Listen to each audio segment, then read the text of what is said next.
Hi guys, another week's gone by. Denise Peru again with some more about conversations with Gaia through the natural realm.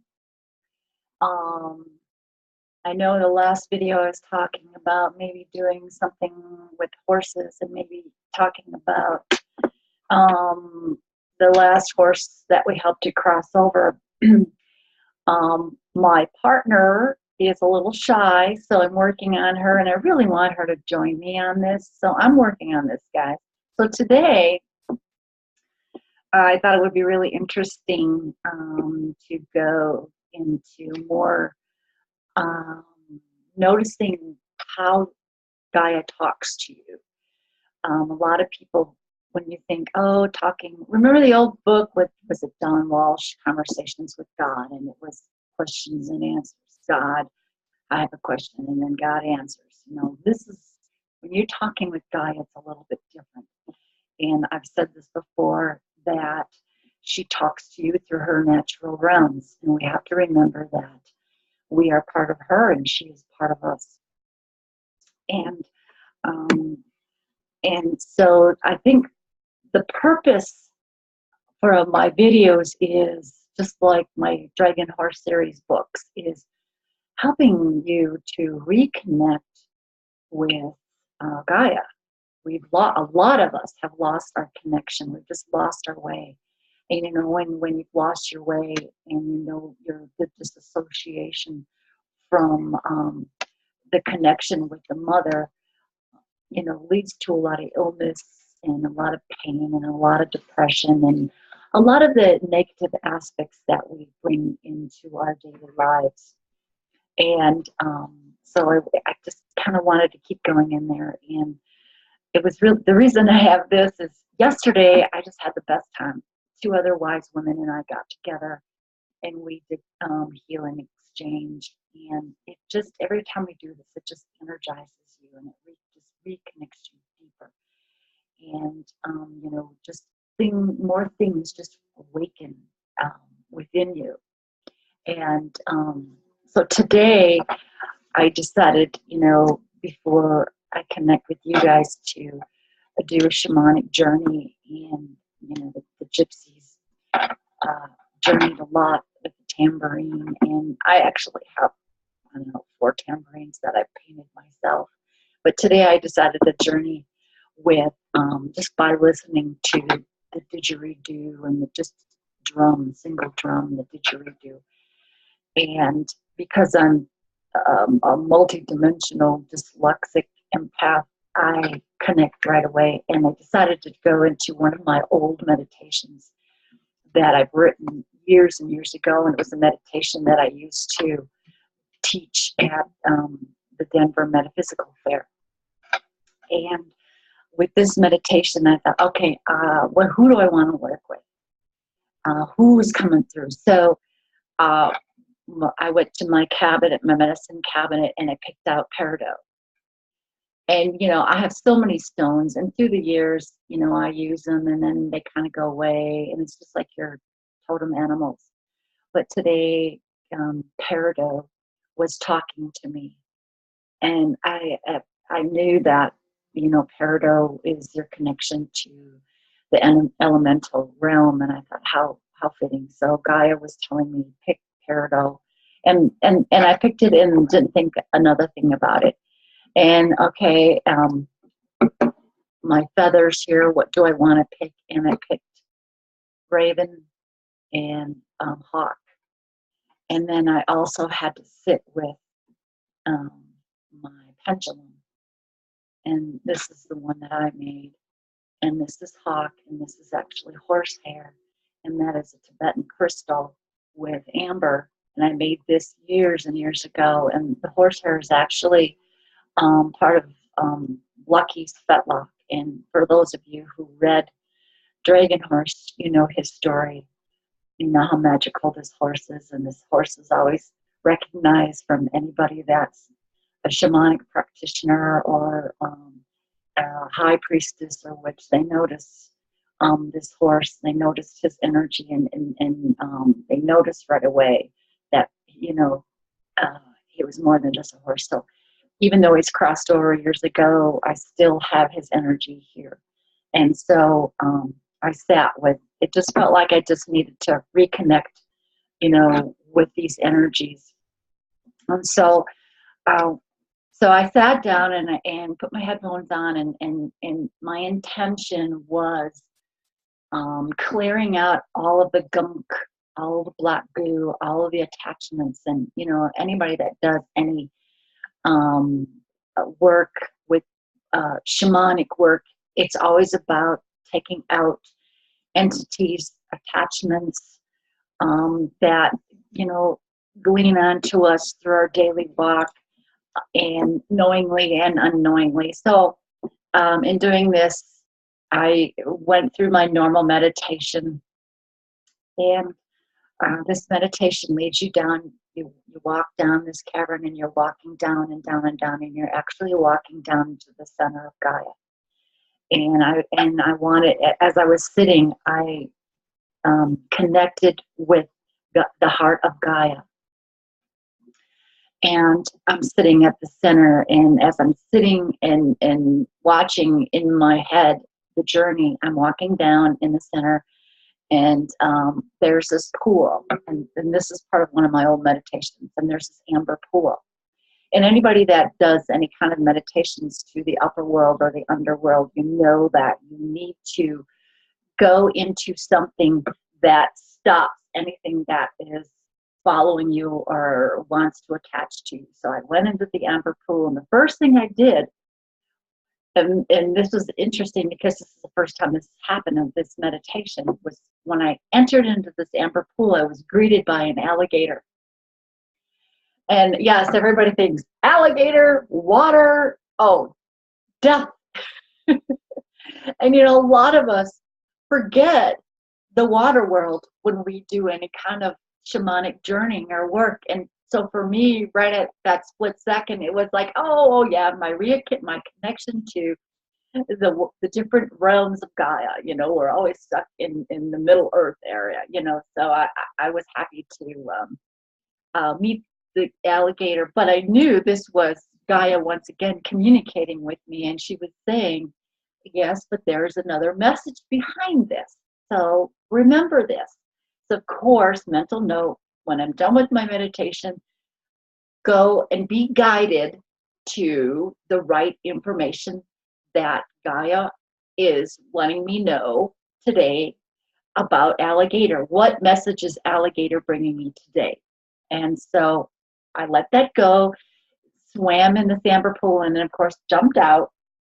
And I always have this big, huge blue orb that I like to go and walk. And this orb is all about just letting the energies flow through you and up out of the top of your head and into the universe, and just cleansing out all of that old gunk, that stuff that's attached, any attachments, just letting that run through your meridians and through your aura and all your other bodies. We're, like I said, we're more than this. We are much more than this, guys. Remember that. And so running through and clearing it all out. And so I like to do that, and still remembering that I am connected with the heart of Gaia.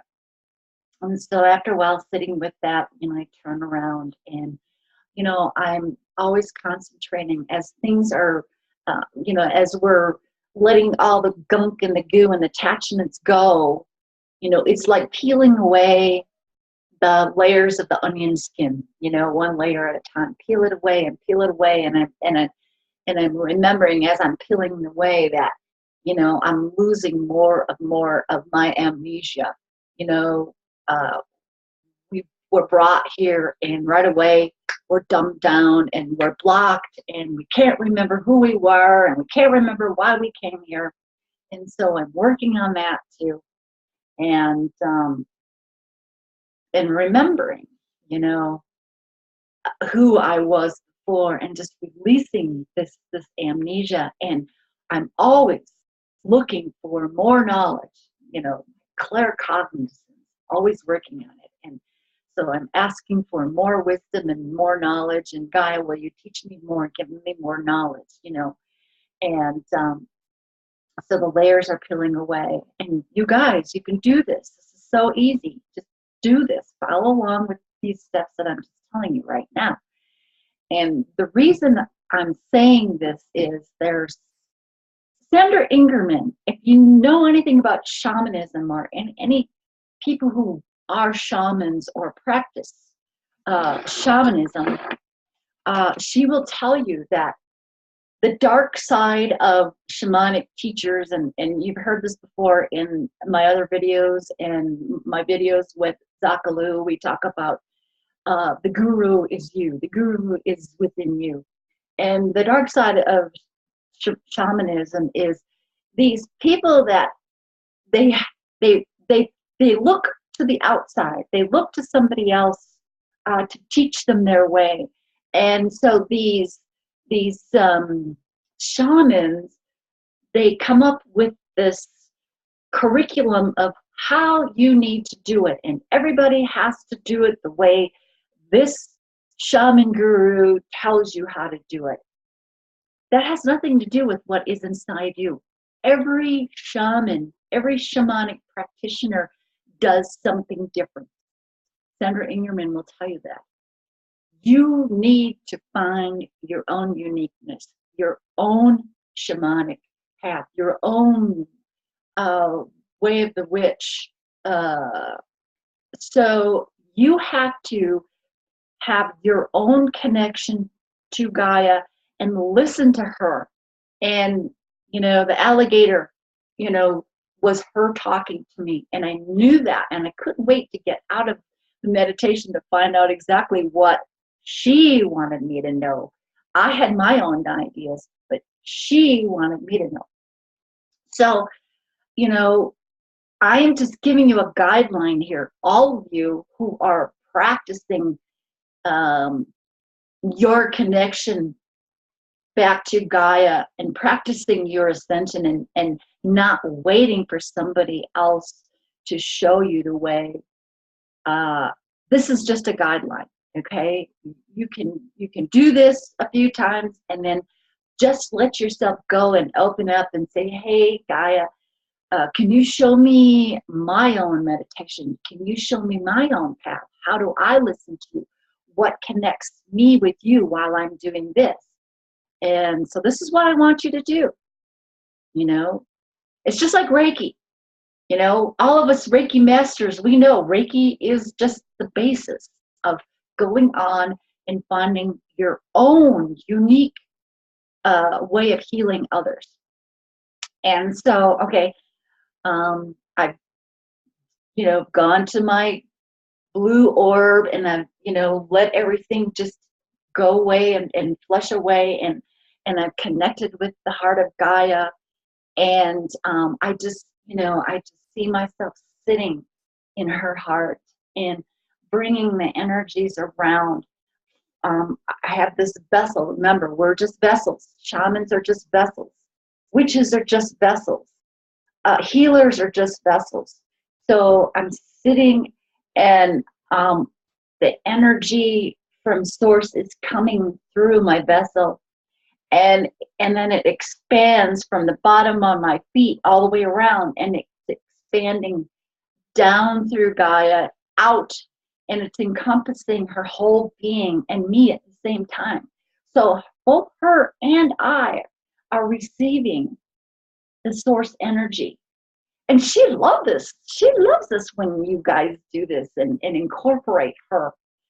She makes a mental note. Oh, here we have another one. Ooh, she's ascending. She gets to go with me. When I ascend, she gets to go with me to the new earth. She gets to stay with me when I finally have my new body. And this is the reason we do this. This is connecting to Gaia, and this is why we do this. So we are working our way through and passing the little tests to ascend with Gaia into the new earth, which I've seen quite a few times in a lot of my journeying. And each and every one of us, we will see this creation just a little bit differently. Because remember, we're all creating our own, our own world, our own universe, whatever you would like to call it, our own creation and how we perceive it. And so, back to the meditation, I'm centered and and I've done the blue orb, and I've walked back to the pond, and around the outside of the pond is the veil.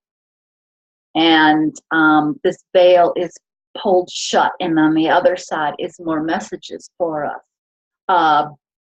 Do I want to connect with maybe somebody I was in a past life?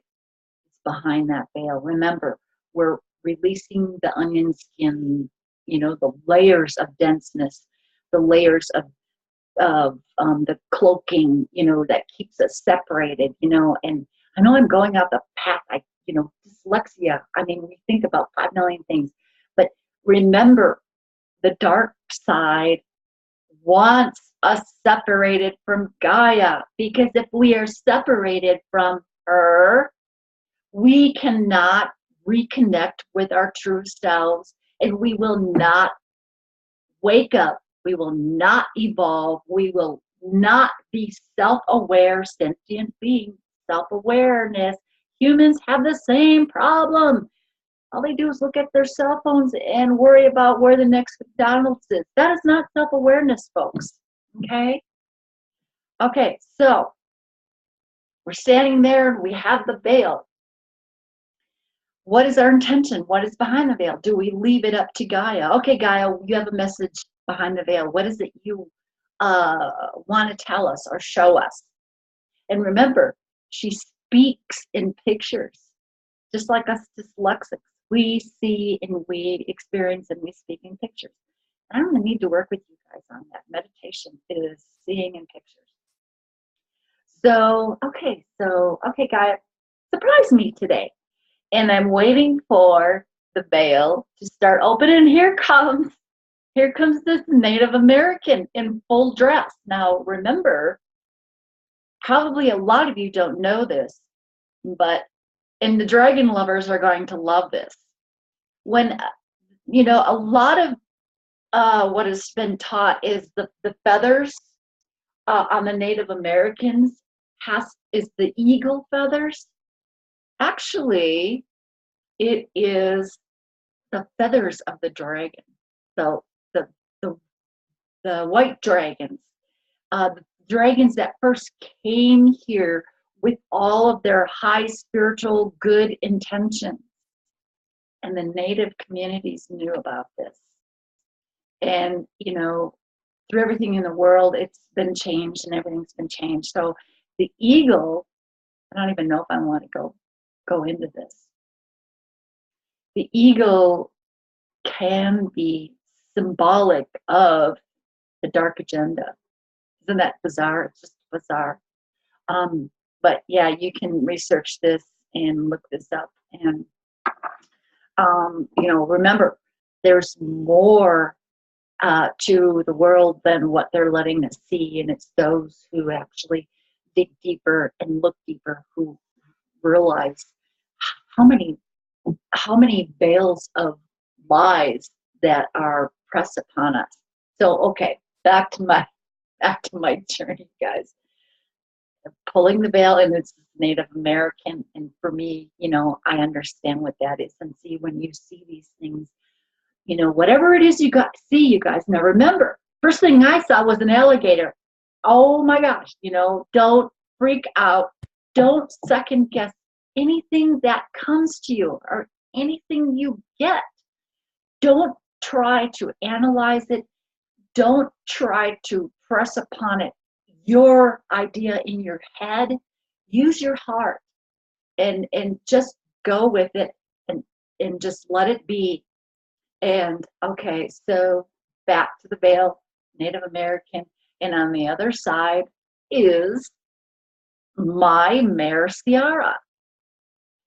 And I'm going to get, you guys know how close I am to the horse realm.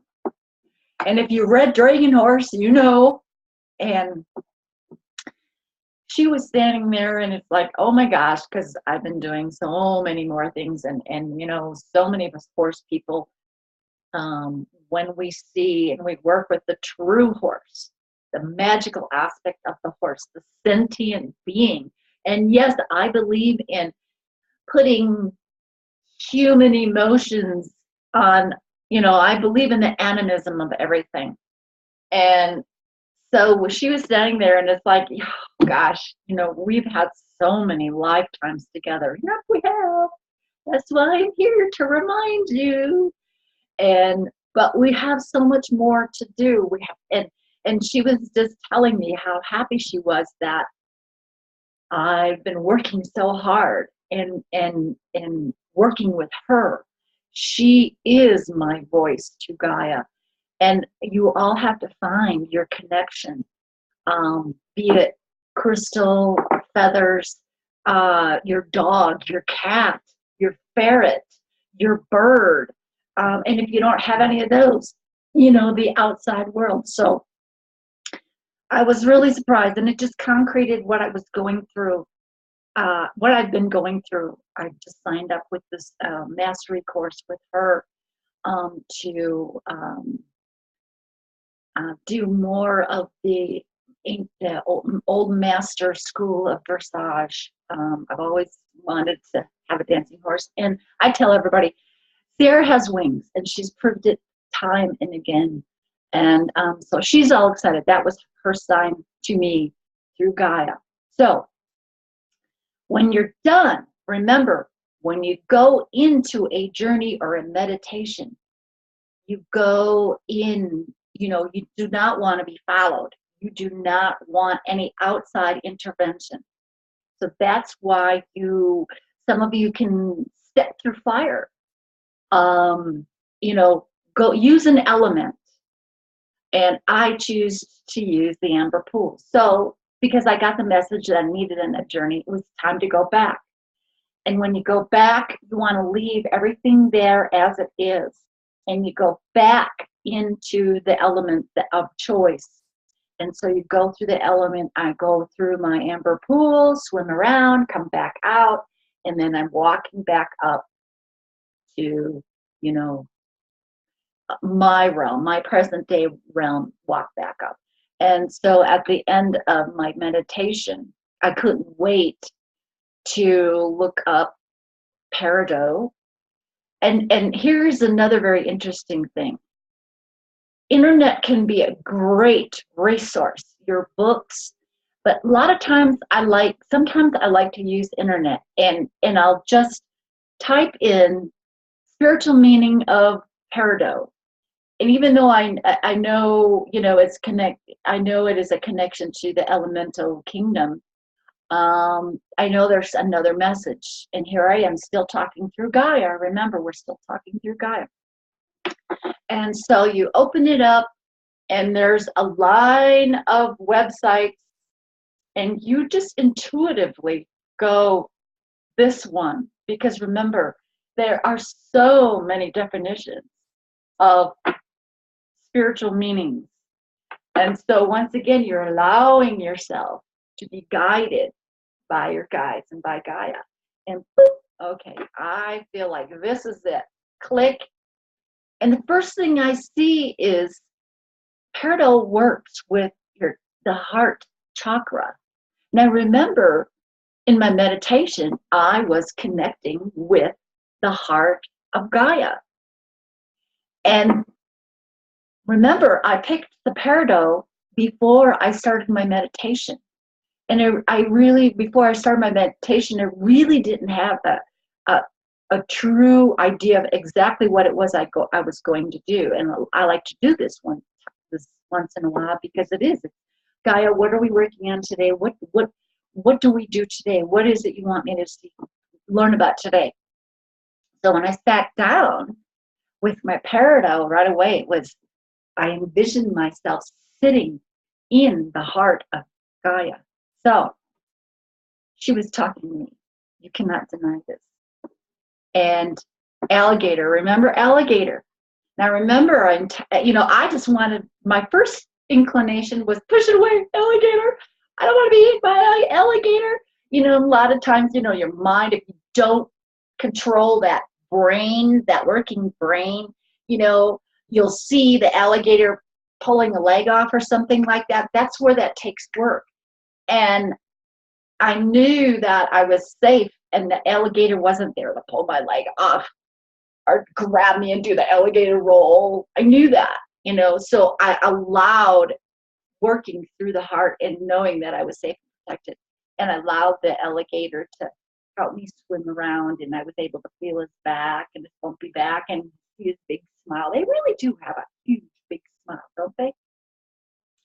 Okay, so, and another thing is, you people who do healing work and meditation and want to work with Gaia, get used to working with animals.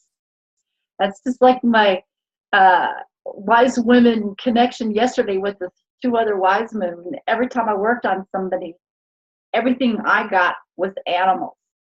And there's meaning in that. And they all had to go home and look up what these animals pertain to them, what the meaning is for them. So, alligator.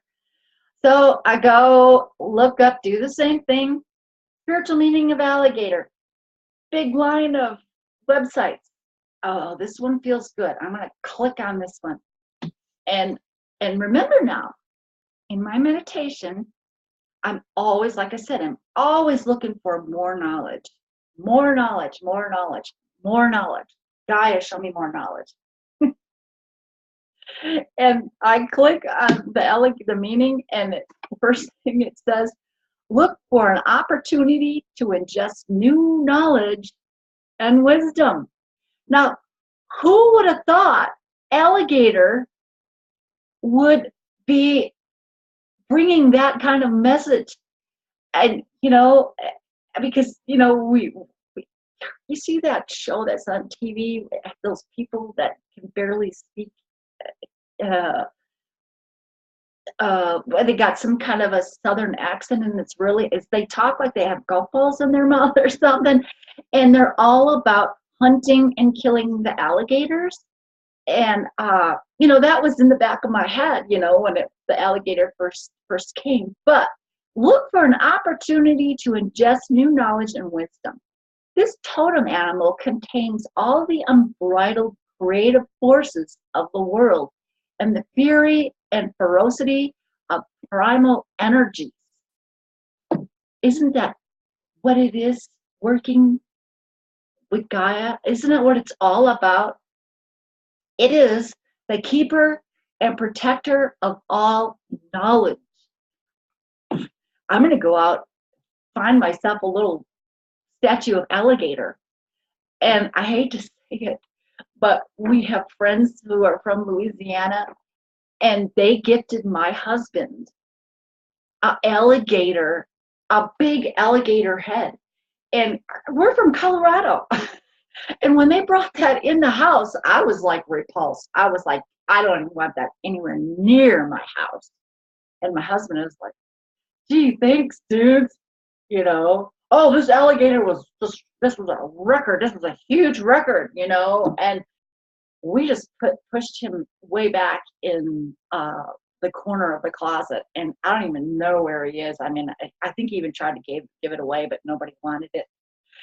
So it's like, where's that alligator? I might have to do ceremony with it, and I might have to cleanse it, and I might have to work with its energies and see how it feels about being, killed, taken out, and see if it's attached to that person that shot it. If you listen to Steve Richards, who is a very renowned shaman, who is connected with the Aborigines, and he has that culture in him, he will tell you that if you do not get the permission to take an animal life or a tree, if you do not have the permission from that sentient being to kill it, that leaves you open for that being to come in and share your vessel. That's pretty cool, huh? Think about it. So that's why a lot of the Native Americans, a lot of the cultures that were out living off of the land, you know, harvesting buffalo and deer, that's why they always had to ask for permission first. And then they honored the sacrifice of that animal so that they could live. And so many of us have lost that connection. We just take it for granted that you know, oh, they're just here for us. I mean, they're here for us in a very spiritual way. They are here for their own spiritual growth, and they are here to help our spiritual growth. So here I am, guys. This is your journey through to ascension. We are working with Gaia. We are her, she is us. We want to evolve with her. We want to go into the new earth. Remember, I told you before, NASA has pictures of her. There's two earths. NASA has the pictures of the dense old earth. Now remember, the dense old earth has a timeline, and it will die. It is dying. The new earth, the etheric earth that's pulling away, is going on, just like we are. Those of us who are on the path of ascension, she's going on to the next journey, to ascend higher and to learn more and to awaken more. And we want to be with her. She is our doorway. She is our ticket. And until you people